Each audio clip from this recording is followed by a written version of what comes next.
नमस्कार, मैं राकेश परमार और आप देख रहे हैं महत्वपूर्ण मुद्दा। मित्रों, आज का महत्वपूर्ण मुद्दा ऐसा है जिसका समाधान अब शायद भारत के राजनीति में नहीं है, समाज में है। और समाज चाहे तो इसका समाधान खोज सकती है, बल्कि मैं कहूंगा कि समाज के पास तो समाधान मिल चुका है और समाज ने इसका समाधान कर दिया है। लेकिन सरकारें हैं कि उसको करना नहीं चाहती और राजनीतिक दल इसको बढ़ावा दे रहे हैं, क्योंकि सरकार राजनीतिक दल ही तो बनाते हैं। मेरा आज का मुद्दा है कि जाति है कि जाति नहीं। आज चर्चा इसी पर, इसीलिए तुरंत आते हैं महत्वपूर्ण मुद्दे पर। मित्रों, आपको पता है कि मैं अपने चैनल पर उन्हीं विषयों पर विश्लेषण दिखाता, बनाता या सुनाता हूं जो और चैनलों पर या तो होता नहीं है या होने नहीं दिया जाता। जितनी सागोश मैं आज जाति पर चर्चा इस पर करूंगा, चैनलों पर होने नहीं दिया जाएगा या कोई चाहेगा नहीं कि हो। मित्रों, हमारे देश के संविधान में जात अब जरूरी हो गया है। जातीय व्यवस्था समाज से समाप्त होती जा रही है, लेकिन सरकार में घुसती जा रही है, मजबूती से अपनी पकड़ बना चुकी है। उसका समाधान हो नहीं पा रहा है या होने नहीं दिया जा रहा है। सबसे पहले मैं आपको बताऊं कि हमारा जो महान परंपरा है, भारत महान, इसमें जाति कहीं नहीं थी।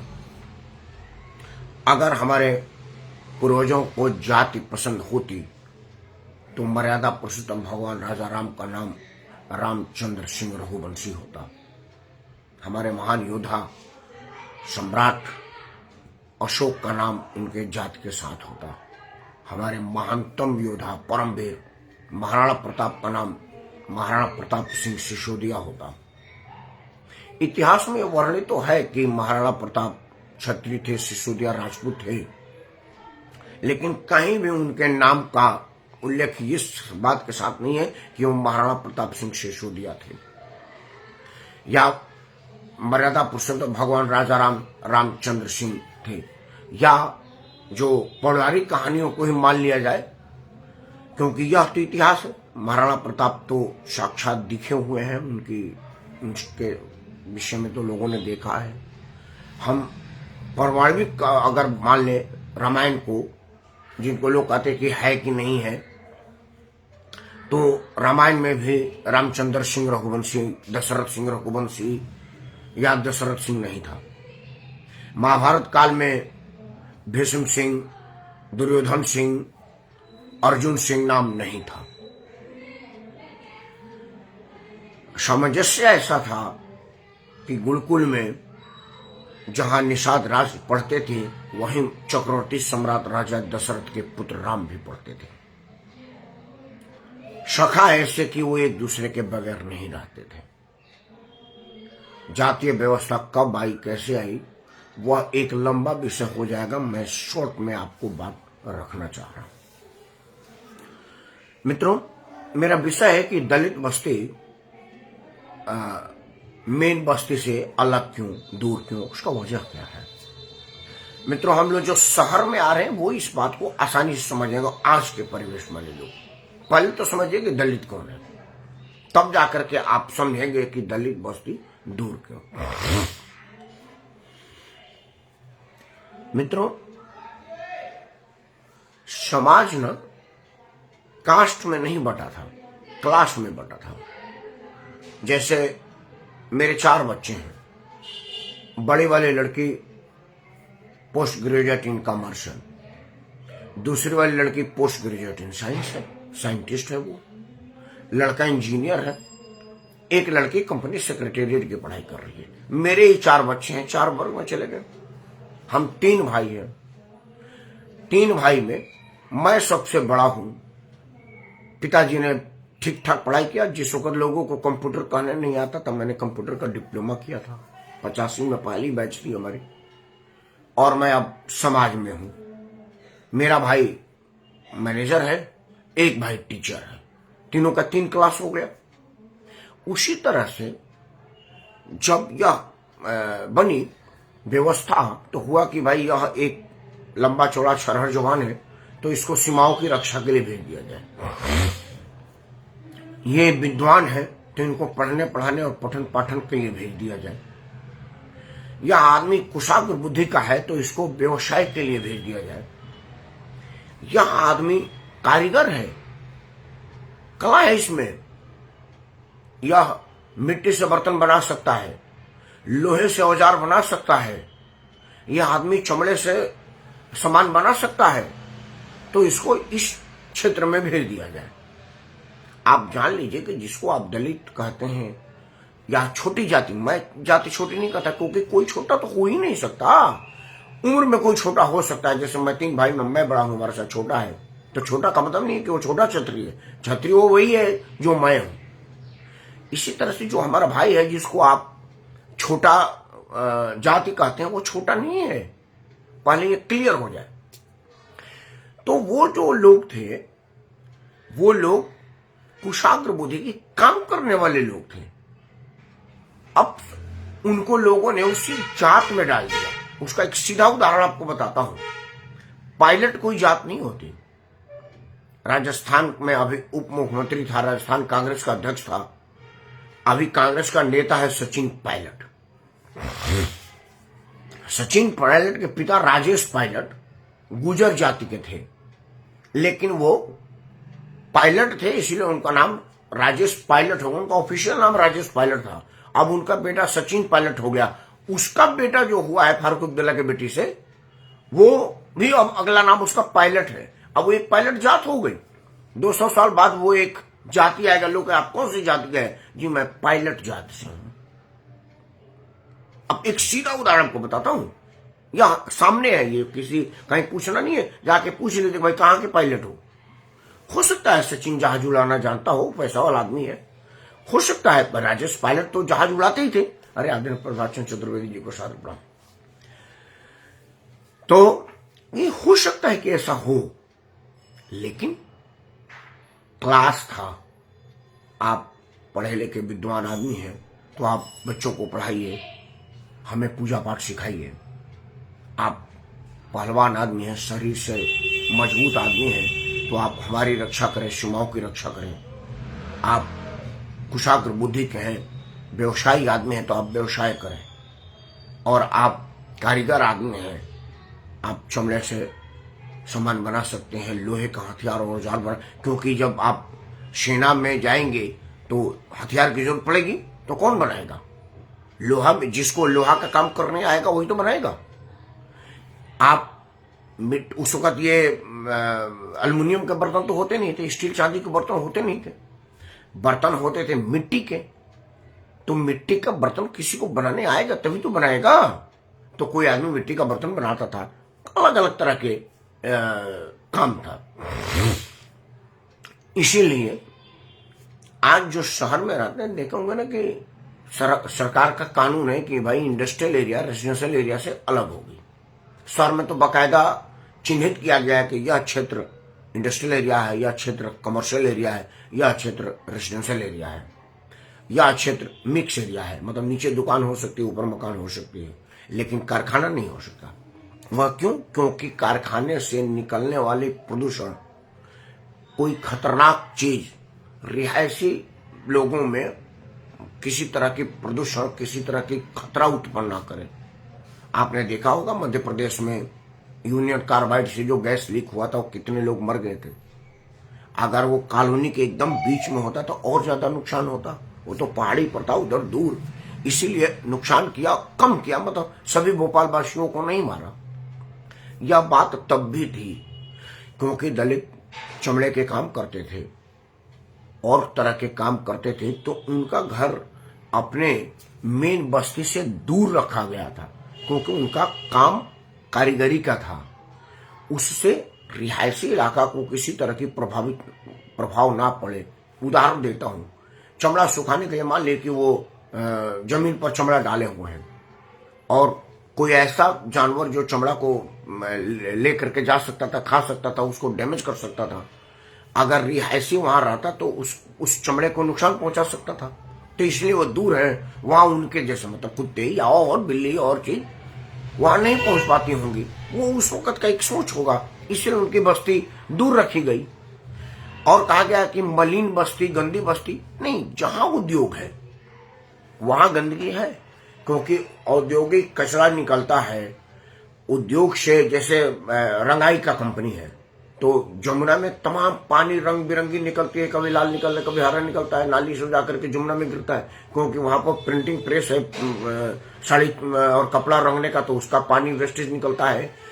कानपुर में पूरा चमड़ा उद्योग है, तो सारा चमड़े का जो टेंडरी का पानी होता है वो चमड़े का निकलता है।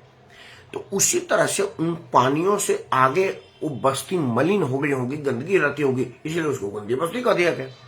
और हम जब राजनीति में आए, उसके पहले अंग्रेजों ने हमारे मन में विभेद डालना शुरू किया कि देखो तुम्हारा घर दूर है, तुम्हारी बस्ती गंदी है, मेन बस्ती ठीक ठाक है। जबकि किसी भी बस्ती में किसी को भी ठहरने, रहने, घर बनाने की मनाही कभी भी नहीं थी। नहीं तो आज मेरे घर के बगल में मेरे घर काम करने वाले का घर है कि नहीं, बिल्कुल मेरे घर में अंदर ही है। बल्कि मेरा पुराना घर में तो उनका घर के अंदर ही था, क्योंकि हम लोग उनको अपने घर में ही रखे थे। अब वो टूट गया, नए लोगों ने अपने अपना घर बना लिया, जमीन बढ़ गया, तो उन लोगों को भी एक टुकड़ा दे दिया गया कि मैं आप भी यहाँ बना लो। यह व्यवस्था था। लेकिन अंग्रेजों ने जब इस देश में पहली बार 1857 में मुंह की खाई, तो उनको बहुत चिंता सताई कि भाई क्या होगा, अंग्रेज का सूर्य अस्त नहीं होता और भारत में तो शुरुआत ही नहीं हुआ। तो उन्होंने मैकाले नाम का एक जंतु भारत में भेजा और बोला कि तुम्हारा एकमात्र ड्यूटी यह है कि कैसे भारत फतेह हो, कैसे भारत पर विजय प्राप्त किया जाए। व्यवसायिक दृष्टि से तो हम बाकी सब लोगों को प्रभावित कर दिए हैं, राजाओं में उनके अवगुण को आगे बढ़ा करके, उनके व्यसन को और ज्यादा बढ़ा करके उनको हम कंट्रोल में कर लिए, लेकिन फिर भी भारतीय लोग ऐसे हैं जो टूट नहीं रहे। मैकाले जब आकर के भारत में भ्रमण किया तो जाकर के अपने मालिक को रिपोर्ट किया कि आप भारत का बाल बांका नहीं कर सकते, कुछ नहीं कर सकते। बोला ऐसा क्यों? बोला भारत एक ऐसा देश है जहां कोई धर्म नहीं है, कोई जात नहीं है, कोई ऊंच नहीं, कोई नीच नहीं, कोई बड़ा नहीं है, कोई छोटा नहीं है। बोला ऐसा कैसे हो सकता है? वहां बड़ी बड़ी महलें हैं और छोटे छोटे झोपड़े। बोला नहीं, महल अलग है, झोपड़ा अलग है, लेकिन दोनों बराबर है, उनमें किसी तरह का भेद नहीं है। राजा रोज अपने प्रजा का हालचाल लेता है, राज दरबार लगता है, खुश है, किसी में जात नहीं है, पंडित जी का बच्चा हो या उसका बच्चा, दोनों साथ बैठते हैं। तो बोला कि क्या किया जाए? बोला आप हम पर भरोसा करिए, हम कुछ करेंगे। फिर मैकाले आया, सबसे पहले अपनी शिक्षा पद्धति लगाया, उसके पहले उनमें से कुछ अपने दलाल खोजे, उन दलालों को अपना पहनावा दिया, मतलब कोट पैंट पहनाया और उनको खुला छूट दिया, जैसे खुला साड़ की तरह से छोड़ दिया कि धोती वालों का मजाक उड़ाओ। आज भी जब कोई सिनेमा देखते होंगे तो किसी बेवकूफ को दिखाना होगा तो उसको धोती कुर्ता, एक लकड़ी छड़ी दे दिया जाता होगा और जैसे ऊपर दे पाता लोग इनसे हंसने लगते हैं। जबकि मोहनदास करमचंद गांधी धोती पहनते थे, जिन्होंने पूरे देश को आजाद करने की, मतलब जिनकी चर्चा कराई गई। हालांकि मेरा सोच अलग है, उस पर चर्चा नहीं करेंगे, लेकिन लोकमान्य तिलक धोती पहनते थे, डॉक्टर राजेंद्र प्रसाद धोती पहनते थे, लेकिन वो हंसी के पात्र नहीं थे। लेकिन लोगों ने धोती कुर्ता वाले को हंसी का पात्र बनाया और जाकर के उनके मन में हीन भावना डाला।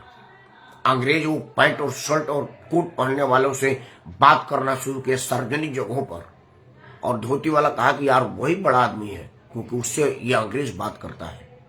तो लोग धोती के प्रति आकर्षित हुए और अपने प्रधान का अपमान करना शुरू किए, हीन भावना महसूस की।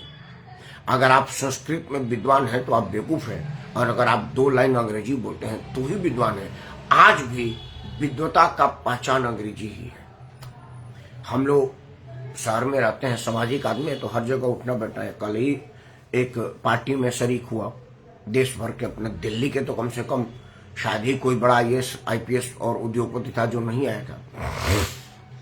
उस पूरे हाल में हिंदी किसी किसी को बोलते देखा, सभी अंग्रेजी बोल रहे थे। जिन्हें अंग्रेजी आती थी वो भी अंग्रेजी बोलता था, जिन्हें अंग्रेजी नहीं आती थी वो भी अंग्रेजी बोलता था। वहीं से हीन भावना का शुरुआत हुआ और अंग्रेज अपना खेल खेला। हमको जात में बांटा, हमको वर्ग में बांटा, कहा कि ये पंडित है तो ऊंची जाति में है, देखो वो पंडित है, तुमको सटने नहीं दिया। जबकि पंडित का पांव हम इसलिए छूते हैं कि वो हमको ज्ञान देता है। उन्होंने कहा नहीं, ये ज्ञान की वजह से नहीं पांव छू रहे, वो चूंकि जात पंडित है उसके वजह पांव छूना ही जरूरी है, और तुम दलित हो, तुमको पांव, तुम्हारा कोई पांव नहीं छूता। जबकि संत रविदास हर समाज में पूजे जाते हैं, हर आदमी संत रविदास को पूछता है। आप रविदास जी की छोड़ दीजिए, नई सब में आते हैं, हम वाल्मीकि को छोड़ देते हैं। आज भी मायावती और काशीराम जी को लोग पूछ रहे हैं ना, कहाँ दलित रह गए हैं मायावती, काशीराम, रामविलास, ये लोग कहाँ रह गए हैं? आज कितने ब्राह्मण इनका पांव छूते हैं हमने देखा है, कितने लोग देखे हैं हमने देखा है। उनकी धौस, उनकी धमक, उनके घर की व्यवस्था हमने देखा है। लेकिन अंग्रेजों ने इसको हवा दिया, और जो अंग्रेज अपनी औलाद छोड़ गए वो अब इसको आगे कर रहे हैं। वो नहीं चाहते कि जाति खत्म हो। भारत के धरोहर, हमारे उपनिषद, हमारे वेद, हमारे पुराण, हमारी गीता, हमारा रामायण, उसमें कहीं जात नहीं लिखी गई है। भारत के संविधान में जात लिखी गई है। अब एक जाति के लोग दूसरे जाति पर विवाह कर रहे हैं। दाम्पत्य जैसा निहायत निजी चीज अब अलग अलग जातियों में हो रही है, लेकिन संविधान से जाति नहीं हट रही है। हम जब रोजमर्रा के जीवन में आते हैं, सब्जी लेने, बस में जाने, टैक्सी करने या और काम करने, कल हम लोग बैठे थे पूरे डिनर में अशोका होटल में, एक टेबल पर 8-9 आदमी बैठा था, राउंड टेबल थी वो डिनर की।